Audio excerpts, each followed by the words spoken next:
Livro Madalena Sem Filtro, capítulo 2. Santos também cometem erros gravíssimos.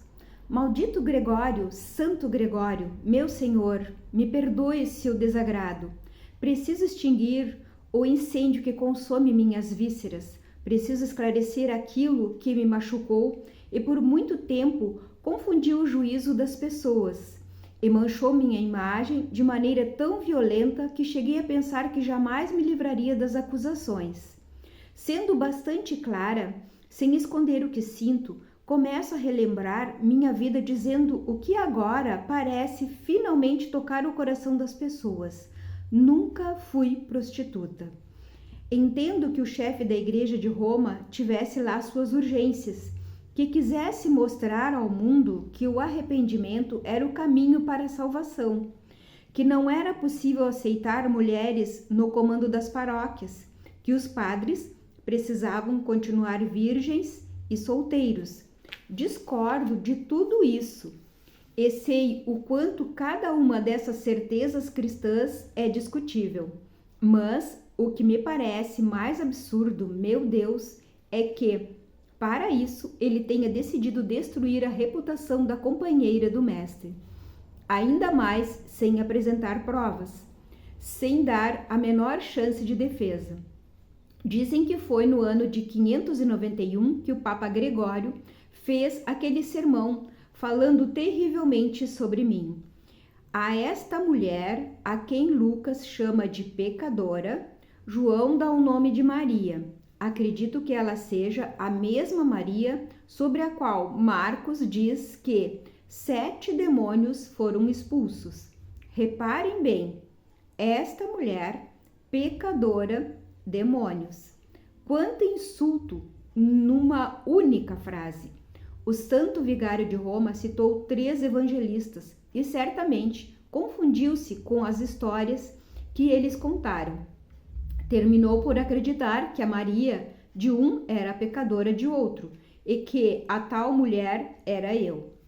Recuso-me a pensar que Gregório o fez com alguma maldade em seu coração. Imagino que quisesse dar exemplo aos fiéis, mostrar-lhes que o arrependimento era superior à arrogância, que o amor divino está sempre pronto a nos receber, como ele mesmo disse.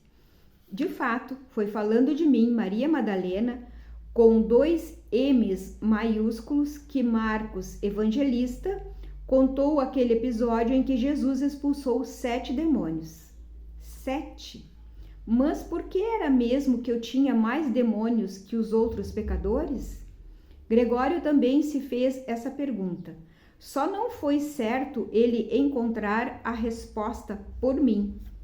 E o que esses 7 demônios significam, senão a totalidade dos vícios? Está claro, irmãos, que aquela mulher que antes cometia atos proibidos usava o óleo para perfumar a sua carne. Aí está. A acusação que me fez de mim uma prostituta arrependida, a mulher mais imunda da história, sustentou-se num simples está claro. Mas como assim? Era o que eu gostaria de ter perguntado àquele Papa. Por que tudo ficou tão claro, tão de repente? Eu teria insistido com ele.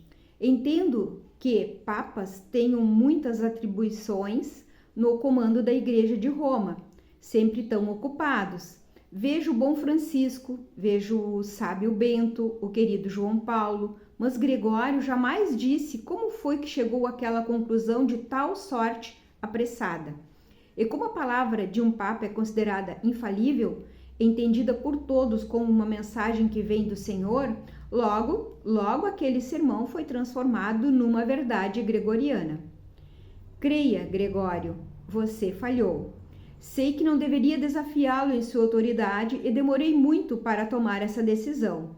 Mas, meu Deus, preciso falar. Mesmo que eu tivesse sido uma prostituta com 7 demônios em meu corpo, jamais me prestaria a uma exibição de sensualidade, passando meus cabelos nos pés do mestre, beijando-os enquanto ele conversava com um fariseu.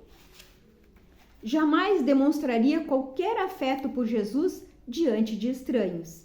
Se eu quisesse tocar o corpo do mestre, o faria discretamente nos momentos em que ficávamos a sós. E estou certa de que ninguém se oporia se eu respeitosamente reverenciasse o nosso mestre. Ouso pensar que nem mesmo Pedro diria alguma coisa. O Senhor sabe disso tão bem quanto eu, mas vou dizer pela última vez, pois preciso exorcizar esse demônio que ainda se apodera do meu coração. Não sou a mulher pecadora que derramou o perfume de um frasco de alabastro sobre os pés de Jesus. Não sou a pecadora que aparece no relato dos evangelistas Lucas e Marcos. E se mais tarde, quando foi escrever seu evangelho, João Evangelista disse que ela se chamava Maria, eu não tenho nada com isso. Havia muitas Marias em nossa Galileia. E não eram Marias também a mulher de Zebedeu e a mãe santíssima do nosso mestre? Preciso esclarecer tudo isso, meu Deus. Ninguém jamais foi capaz de provar que eu era a mulher que, colocando-se por detrás dele e chorando, começou a banhar-lhe os pés com lágrimas. Não fui eu quem secou os pés de Jesus com os próprios cabelos. Não era eu a mulher que beijava os pés dele, ungia-os com perfume. E por isso mesmo, não foi a mim que o fariseu se referiu como pecadora. Nem mesmo Mateus Evangelista, quando contou uma versão um pouco diferente sobre o mesmo acontecimento, nem mesmo ele falou em mim, não citou Madalena. Se o mestre fosse se defender na frente de estranhos, conhecendo-me tão bem quanto conhecia, diria meu nome ou me chamaria de irmã.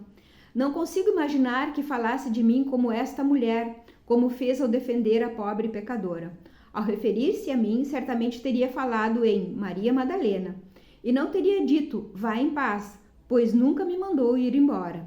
O grande problema foi que o boato virou verdade. Começaram a dizer que eu era prostituta arrependida, como quem diz que fulana e a florista e o outro fulano é o cobrador de impostos.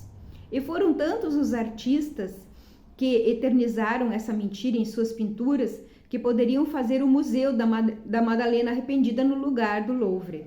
Enfim, começaram a ter certeza de que meus 7 demônios eram os 7 pecados capitais, que o Lázaro ressuscitado era meu irmão e que Marta também era minha irmã. E daí surgiu a história de que nós 3 éramos herdeiros de um castelo na Galileia.